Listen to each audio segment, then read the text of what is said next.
తిరుపతి జిల్లా సూలూరుపేట పట్టణంలోని MLA camp కార్యాలయం నందు ఎమ్మెల్యే నెలవల విజయశ్రీ విలేకరుల సమావేశం నిర్వహించారు. ఈ సమావేశంలో ఆమె మాట్లాడుతూ ఆంధ్రప్రదేశ్ రాష్ట్రంలో గత ప్రభుత్వం చేసిన అప్పులకు కూటమి ప్రభుత్వం వడ్డీలు కట్టుకుంటూ రాష్ట్ర పాలన సాగిస్తుందన్నారు.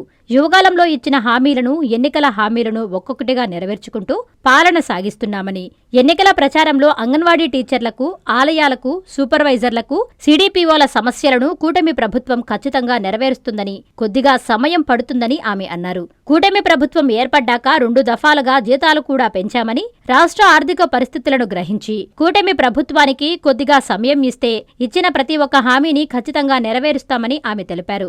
ఆమె వెంట తెలుగుదేశం పార్టీ పట్టణ అధ్యక్షులు ఆకుతోట రమేష్, సుధాకర్ రెడ్డి, రైతు సేవా సంఘం chairman AG Kishore, Chitteti Perumal, Telugu Desam party నాయకులు, కార్యకర్తలు పాల్గొన్నారు.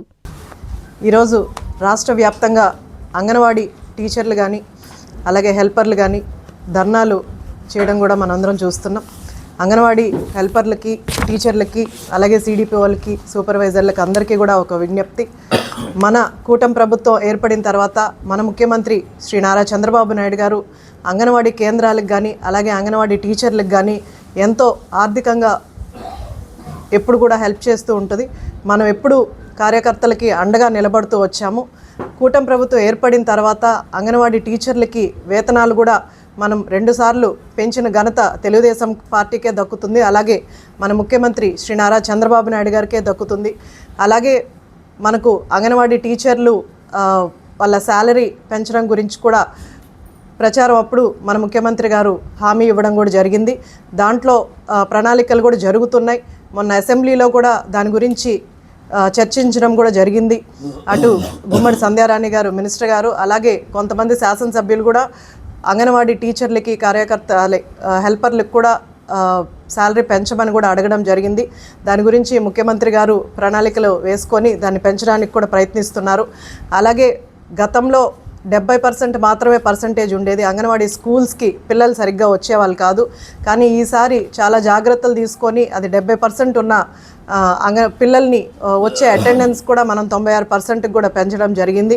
అలాగే మనకు మన నియోజకవర్గంలో 422 వరకు స్కూల్స్, 62 స్కూల్స్ వరకు ఉన్నాయి. దాంట్లో అంగన్వాడీ వర్కర్లు 422 వరకు ఉన్నారు. అలాగే సూపర్వైజర్లు 16. మన నియోజకవర్గం డేటా మాత్రమే ఇది. అలాగే 2 బ్లాక్ కోఆర్డినేటర్లు ఉన్నాయి. వీళ్ళందరికీ కూడా మనము అటు, ఎందుకంటే అంగన్వాడీ టీచర్లు మనకు గ్రామీణ ప్రాంతాల్లో ఉంటూ అటు గర్భవతులకు కానీ అలాగే వీళ్ళందరికీ కూడా ప్రాపర్గా మానిటర్ చేస్తూ ఉంటారు. కాబట్టి వాళ్ళకి మానిటర్ ఇంకా స్పీడ్గా అవ్వడానికి మనం సెల్ ఫోన్లు కూడా వాళ్ళకి ఇవ్వడం జరిగింది. రాష్ట్రం అంతా కూడా మనకు 58,204 అంగన్వాడీ వర్కర్లు మనకున్నారు. అలాగే సూపర్వైజర్లు, బ్లాక్ కోఆర్డినేటర్లు అందరికీ కలిపి 75 కోట్ల వ్యయంతో 5G సెల్ ఫోన్లు కూడా వాళ్ళకి అందించడం జరిగింది. అలాగే ఇప్పుడు మన కూటమి ప్రభుత్వం ఏర్పడిన తర్వాత రాష్ట్ర వ్యాప్తంగా అన్ని అంగన్వాడీ స్కూల్స్కి మరుగుదొడ్లు కానివ్వచ్చు, అలాగే ఆర్ఓ వాటర్ కానీ ఇవన్నీ కూడా ఇన్ఫ్రాస్ట్రక్చర్ కూడా మనం పెంచడం జరిగింది. అలాగే లోపల వాళ్ళకి టీచింగ్కి హెల్ప్గా ఉండడానికి వాళ్ళకి ఆట వస్తువులు కానీ అలాగే కూరగాయలు పెంచుకోవడానికి కూడా మనము స్పేస్ని ఇచ్చి కూరగాయలు ఫ్రెష్గా పెంచుకోవడానికి కూడా మనం అవకాశం కల్పిస్తున్నాం. ఇలాగా మనకు రాష్ట్ర వ్యాప్తంగా అంగన్వాడీ టీచర్లని, వర్కర్ని కూడా మనము ప్రత్యేక దృష్టి పెట్టి మన కూటమి ప్రభుత్వం ముందుకెళ్తుంది. ఇంకా కూడా వాళ్ళు అడిగిన నిబంధనలు అన్నీ కూడా మనం నోట్ చేసుకోవడం జరిగింది. చంద్రబాబు నాయుడు గారు వీలైనంత తొందరగా వాళ్ళకి కావాల్సినవన్నీ కూడా ఏర్పాటు చేయడానికి ముందుంటారు. అలాగే మన 2025 స్టార్ట్ అయిన తర్వాత 2025లో కూడా 20 కోట్లు కేటాయించి 9 నెలల్లోనే అంగన్వాడీ స్కూల్స్కి కూడా మనకు వాళ్ళకి కావాల్సిన గ్రాట్యుటీ, అంటే వాళ్ళు రిటైర్ అయ్యే టైంకి వాళ్ళకి ఎట్లయితే గవర్నమెంట్ స్కూల్స్ టీచర్స్కి మనము కొంత వేతనం ఇస్తామో అలాగే వీళ్ళకి కూడా గ్రాట్యుటీ అనే కింద వాళ్ళకు కూడా కొంత వేతనం ఇవ్వడానికి కూడా మన కూటమి ప్రభుత్వం 2025లో నిర్ణయించడం జరిగింది. గతంలో లేని విధంగా ఈసారి మనకు 2 సార్లు కూడా వాళ్ళ వేతనాలు పెంచడం కూడా జరిగింది. అలాగే అంగన్వాడీకి హామీ ఇచ్చిన ప్రకారం అన్ని ప్రణాళికలు కూడా వేసుకోవడం జరుగుతుంది. కాబట్టి అంగన్వాడీ టీచర్లు, వర్కర్లు వీళ్ళందరూ కూడా కొంచెం వేచి చూస్తే, ఎందుకంటే గత ప్రభుత్వంలో మీరు చూసుంటారు ఎన్నో ఆర్థిక ఇబ్బందులు, మనకు అప్పుల విధంగా అలాగే వడ్డీల విధంగా మనకు రాష్ట్రానికి వదిలిపెట్టిన పరిస్థితులు అందరూ కూడా చూశారు. రాష్ట్ర ప్రజలు కానీ అలాగే అంగన్వాడీ టీచర్లు కానీ దాన్ని ఏవైతే అప్పులు ఉన్నాయో అవన్నీ కూడా అధిగమించి ఈరోజు మనం సంక్షేమ పథకాలు కానీ లేదా అభివృద్ధి పనుల వైపు మనం రాష్ట్రాన్ని ముందుకు తీసుకెళ్తున్నారు మన ముఖ్యమంత్రి శ్రీ నారా చంద్రబాబు నాయుడు గారు. కాకపోతే కొంత సమయం పడుతుంది, అంగన్వాడీ అన్నీ కూడా ఒక స్ట్రీమ్ లైన్లోకి తేవడానికి కొంత సమయం పడుతుంది. కాబట్టి అంగన్వాడీ టీచర్లు హెల్పర్లు అందరికి కూడా ఒక మా విజ్ఞప్తి, ముఖ్యంగా మా నియోజకవర్గం తరపున ఉన్న ఈ అంగన్వాడీ టీచర్లు కానీ హెల్పర్లు కానీ సిడిపిఓలు కానీ సూపర్వైజర్లు అందరూ కూడా కొంతకాలం వేచి చూస్తే ఖచ్చితంగా మీకు కావాల్సినవన్నీ అంటే జీతం పెంచడం కావచ్చు, లేకపోతే ఇప్పుడు మనకు అంగన్వాడీ టీచర్లకి ఏదైతే సమ్మర్లో హాలిడేస్ ఉన్నాయో మిగిలిన టీచర్స్కి ఇస్తున్నారో అలాగా వాళ్ళకి హాలిడేస్ ఇమ్మని కూడా అడగడం జరిగింది. వాటిని కూడా పరిశీలించి 30 రోజులు కూడా హాలిడేస్ ఇవ్వడానికి ప్రభుత్వం సిద్ధంగానే ఉంది. కొద్ది రోజుల తర్వాత ఆర్థికంగా కొంచెం మంచిగా అయిన తర్వాత మన ముఖ్యమంత్రి గారు మీరు అడిగిన వ్యయంని కూడా మీకు సర్దుబాటు చేస్తారు. అలాగే హాలిడేస్ కూడా అందరికీ ఇవ్వడం జరుగుతుంది. ఇంకా కూడా మనకు ఏవైతే మినీ అంగన్వాడీస్ ఉన్నాయో అవన్నీ కూడా మనము అప్గ్రేడ్ చేయడం జరిగింది. ఇప్పుడు అంగన్వాడీ ఒక్కళ్ళే మినీ అంగన్వాడీలో ఒక్కళ్ళే ఉంటారు. వాళ్ళని మనం టీచర్స్గా ప్రమోట్ చేసి మళ్ళీ హెల్పర్స్గా మనము కొత్తగా కూడా మనం పోస్టింగ్లు కూడా ఇవ్వడం జరిగింది. ఇప్పుడు మినీ అంగన్వాడీలు మ్యాక్సిమం తీసేసి అన్ని పెద్ద అంగన్వాడీలుగా చేసి ఎక్కువ మంది పిల్లలు వచ్చేలాగా కూడా కూటమి ప్రభుత్వం చూస్తుంది. అంగన్వాడీల మీద ప్రత్యేక దృష్టి పెట్టి, ఎందుకంటే 5 years లోపు పిల్లలు ఎంగేజ్ అవ్వడానికి మనకు అంగన్వాడీ స్కూల్స్ని కూడా పెట్టడం జరిగింది. అలాగే యాంటీనేటల్ కేర్ కావచ్చు, అలాగే ప్యూబర్టీ కేసెస్లో కూడా మనం ఐరన్ ఫోలిక్ యాసిడ్ టాబ్లెట్స్ ఇవ్వడం, ఐరన్ ఇవ్వడం, ఇలాగా మాల్ న్యూట్రిషన్ని మనం సెగ్రిగేట్ చేయడం, ఇవన్నీ కూడా అంగన్వాడీ కిందే వస్తాయి. కాబట్టి ఇవన్నీ కూడా ఇంకా డెవలప్ చేసి రాష్ట్ర ప్రజలకి ఉపయోగపడేలాగా అంగన్వాడీ కేంద్రాలని కూడా ఇంకా మెరుగుపరుస్తున్నారు. ఇన్ఫ్రాస్ట్రక్చర్ గతంలో మీరు చూస్తే మనం చాలా అంగన్వాడీ స్కూల్స్కి కూడా విజిట్ చేయడం జరిగింది. అవంతా కూడా డ్యామేజ్ అయిపోయి బిల్డింగ్స్ కూడా పట్టించుకొని పరిస్థితి ఉంది. కానీ ఇప్పుడు కూటమి ప్రభుత్వం వచ్చిన తర్వాత బిల్డింగ్స్ అన్నీ కూడా దానికి ఇన్ఫ్రాస్ట్రక్చర్ కావచ్చు, అలాగే బిల్డింగ్స్ ఏవైతే పెచ్చులు ఊడిపోతున్నాయో వాటి డెవలప్మెంట్స్ కావచ్చు, అలాగే కొత్త అంగన్వాడీ కేంద్రాలని కూడా మనము ప్రపోజ్ చేయడం జరిగింది. అవి కూడా వస్తాయి. అలాగే మన నియోజకవర్గంలో కూడా మనము జెడ్పీ ఫండ్స్ నుంచి కూడా ఈ సిడిపిఓలకి బిల్డింగ్స్ ఏవైతే అంగన్వాడీ అందరు కూడా మీటింగ్స్ పెట్టుకోవడానికి బిల్డింగ్స్ కూడా మనం గతంలో ఆపేస్తే దాన్ని కూడా ఇప్పుడు డెవలప్ చేయడం జరిగింది.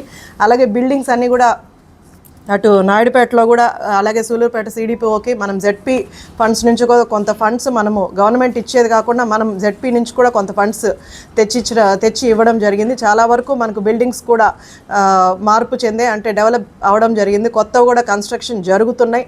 సో మీరందరూ కూడా చంద్రబాబు నాయుడు గారు ఎప్పుడు ప్రజలకి న్యాయం చేయడానికి లేదా మంచి చేయడానికే చూస్తుంటారు. ఒక మంచి నాయకుడు మనకు ముఖ్యమంత్రిగా రాష్ట్రంలో ఉన్నారు. కొంతకాలం వెయిట్ చేస్తే ఖచ్చితంగా మీరు అడిగిన అన్ని నిబంధనలు కూడా పూర్తి చేయడానికి కూటమి ప్రభుత్వం సిద్ధంగా ఉంది. కాబట్టి నా వైపు నుంచి మన నియోజకవర్గ అంగన్వాడీ టీచర్లకి హెల్పర్లందరికీ కూడా ఈ విజ్ఞప్తిని తీసుకొని కొద్ది రోజులు వేచి చూడవలసిందిగా అందరినీ సమస్యలన్నీ కూడా నేను నోట్ చేసుకొని ఇప్పటికే చాలా వరకు ప్రభుత్వం దృష్టికి తీసుకెళ్ళాం. అలాగే మొన్న మాట్లాడిన తెలుగు గంగా ప్రాజెక్టు గురించి కూడా నన్ను అసెంబ్లీలో సెక్రటరేట్ అడిగి నన్ను డేటా కూడా తీసుకోవడం జరిగింది. అలాగే 8వ తారీఖు మన జిల్లా తిరుపతి జిల్లా కింద మన ముఖ్యమంత్రి వర్యులు శ్రీ నారా చంద్రబాబు నాయుడు గారు ఒక మీటింగ్ని కూడా ఏర్పాటు చేస్తున్నారు. ఎందుకంటే జిల్లా వైజ్ డెవలప్మెంట్స్ కూడా కొన్ని ఆగిపోయాయి కాబట్టి అవి ప్రత్యేక దృష్టి పెట్టడానికి అన్ని జిల్లాలు కూడా మీటింగులు జరుగుతున్నాయి.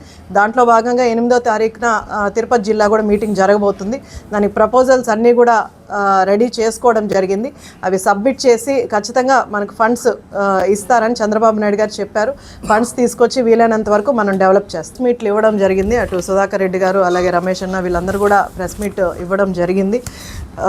నేను కొత్తగా పాలిటిక్స్కి వచ్చాను. అంతకుముందు నాన్నగారు ఎమ్మెల్యేగా ఉన్నారు కాబట్టి కొంత పరిచయాలు ఉన్నాయి కాబట్టి, అలాగే గతంలో పనిచేసిన వాళ్ళు కానీ కొంత అనుభవం ఆయనకు ఉంది కాబట్టి వెనక నుంచి నన్ను సపోర్ట్ చేస్తూ ఆయన సజెషన్స్ నేను ఇంతకుముందు కూడా మీకు ప్రెస్ మీట్ పెట్టి చెప్పడం జరిగింది. మీడియా మిత్రులందరికీ కూడా నేను డాడీ దగ్గర నుంచి సజెషన్స్ ఎలా అయితే తీసుకుంటానో అలాగే సీనియర్ నాయకులందరి సజెషన్స్ని కూడా నేను ఫాలో అవుతాను.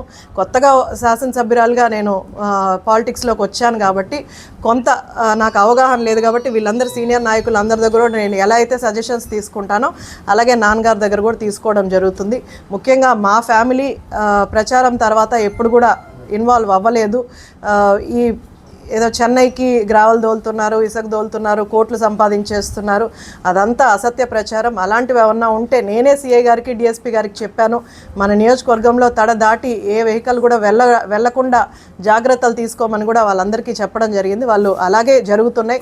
మీడియా వాళ్ళు ఎవరైతే ఈ కథనాలు వేశారో సాక్షి టీవీ కానీ వీళ్ళందరూ ఏవైతే వెళ్తున్నాయో వెహికల్స్ని వాళ్ళని అక్కడే పట్టి సిఐ గారికి కానీ డిఎస్పీ గారికి కానీ చెప్పండి, ఇమీడియట్గా యాక్షన్ తీసుకుంటాం. మనమైతే మా ఫ్యామిలీ ఒకటే కాదు, నియోజకవర్గంలో ఎవరు కూడా ఎందుకంటే చంద్రబాబు నాయుడు గారు ఒక నిబద్ధత ఉన్న ముఖ్యమంత్రి గారు, ఒక నాయకుడు తప్పులు చేస్తే ఆయన యాక్సెప్ట్ చేయరు. కాబట్టి నాయకులందరిలో కూడా ఆ నిబద్ధత ఉంది. ఎవ్వరు కూడా తప్పులు చేయడానికి మనం ప్రోత్సహించాం. గతంలో 5 సంవత్సరాలు అప్పుడు ఎన్నో వెహికల్స్ గ్రావెల్ కానీ ఇవన్నీ కూడా తోలారు. అప్పుడు ఈ సాక్షి టీవీ వాళ్ళకి ఎవరికి ఇవన్నీ కనిపించలేదు. ఒక నిబద్ధతగా పనిచేస్తున్న నాయకుల మీద బురద జల్లడం అన్నది కామనే. ఇవన్నీ కూడా మనం ఒక ఆశీర్వాదాల దగ్గర తీసుకొని ఇంకా కూడా మనల్ని మనం మెరుగుపరుచుకుంటూ రాజకీయాల్లో ముందుకెళ్ళడం మనకు ముందు నుంచి తెలుసు. ఎందుకంటే ఒక నా మీదే కాదు ఎంతో మంది మీద ఈరోజు ఆరోపణలు చేస్తున్నాయి. ఎందుకంటే కొత్తగా వచ్చిన శాసనసభ్యులు ముఖ్యంగా మహిళలము మేమందరం కూడా మమ్మల్ని మేము ప్రూవ్ చేసుకోవడానికి నిరంతరం కృషి చేస్తూనే ఉన్నాం. అలాగే ఈ ప్రతిరోజు కూడా ఏదో ఒక కార్యక్రమంతో మనం పల్లెలకు వెళ్ళడం, వాళ్ళతో మాట్లాడడం, అలాగే ప్రజాదరణ మాత్రం ఎక్కువగా ఉంది నాయకుల్లో. కూటమి ప్రభుత్వం వచ్చిన తర్వాత మా మీద నమ్మకం ఎక్కువైంది. ఈరోజు కార్యకర్తలు ఎవరు ఇంటికి వచ్చే పరిస్థితి లేదని అందరూ చెప్తున్నారు. నేను నియోజకవర్గంలోనే ఉంటున్నాను. ప్రతి కార్యకర్తే కాదు, ప్రతి సామాన్య మానవుడు కూడా ఇంటికి వచ్చి మనకు గ్రీవెన్స్ రూపంగా వాళ్ళ అర్జీలు ఇస్తున్నారంటే మనం అవైలబిలిటీని పెంచుకున్నాం. గతంలో ఎవరు కూడా గత శాసనసభ్యులు కూడా సూలూరుపేటలో ఉండి ఇక్కడ నివాసం ఉంచుకొని ఇక్కడ ఎప్పుడు లేదు, ఎక్కడో నెల్లూరులోనో తిరుపతిలోనే ఉండేవాళ్ళు. నేను జిల్లాలో ఉండకుండా నియోజకవర్గంలోనే ఉంటూ ప్రజల సమస్యలు తెలుసుకోవడానికే ఇక్కడ ఉంటున్నాను. ఈ ఆరోపణలంతా కూడా నేను ఒక ఛాలెంజింగ్గా తీసుకొని ఇంకా కూడా పాలిటిక్స్లో నేను చేయాలనుకుంది ప్రజలు సమస్యల్ని తీర్చడం, అలాగే డెవలప్మెంట్ పూర్తిగా కుంటిపడిపోయింది 10 సంవత్సరాలుగా మనకి ఇక్కడ శాసనసభ్యులు లేకపోవడం వల్ల. ఇప్పుడు దాన్ని అంతా కవర్ చేయడానికి ఈవెన్ నాయకులు కూడా అదే ప్రయత్నిస్తున్నారు. నా దగ్గరకు వచ్చిన వాళ్ళందరూ కూడా ఏదో ఒక సమస్యతో వస్తున్నారు. కాబట్టి మీడియా మిత్రులు కూడా నాకు చాలా సహకారం ఇస్తున్నారు. వాళ్ళు కూడా సమస్యలు నా దృష్టికి తీసుకొస్తున్నారు. ఈ ఆరోపణలంతా అంటే పని చేసే వాళ్ళ మీద ఆరోపణలు వస్తాయని నాకు తెలుసు. అంటే పండున్న చెట్టుకే రాళ్ళ దెబ్బలు తగులుతాయి అన్నట్టు నేను పని చేస్తున్నాను కాబట్టి ఆరోపణలు ఎక్కువ చేస్తున్నారని నేను అనుకుంటున్నాను. ఇంకా కూడా నన్ను నేను మెరుగుపరుచుకుంటూ ఇంకా పని చేసే దృష్టిలోనే నేను ముందుకెళ్తాను.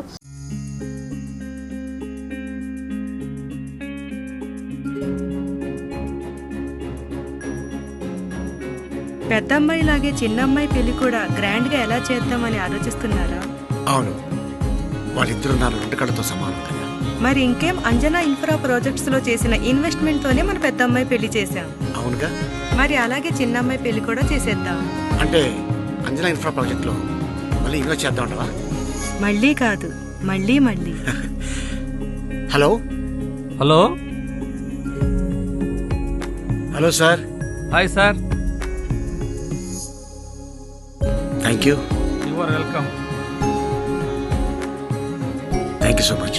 మా కార్యాలయం చిరునామా GR orchid, door number 26-1-1920, flat number 40, opposite Krishna Chaitanya college, mini bypass road, Gomathi Nagar, Nellore. Phone number 8978978936.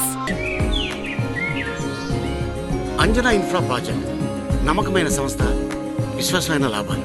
మన ఎంపికే మన భవిష్యత్తు.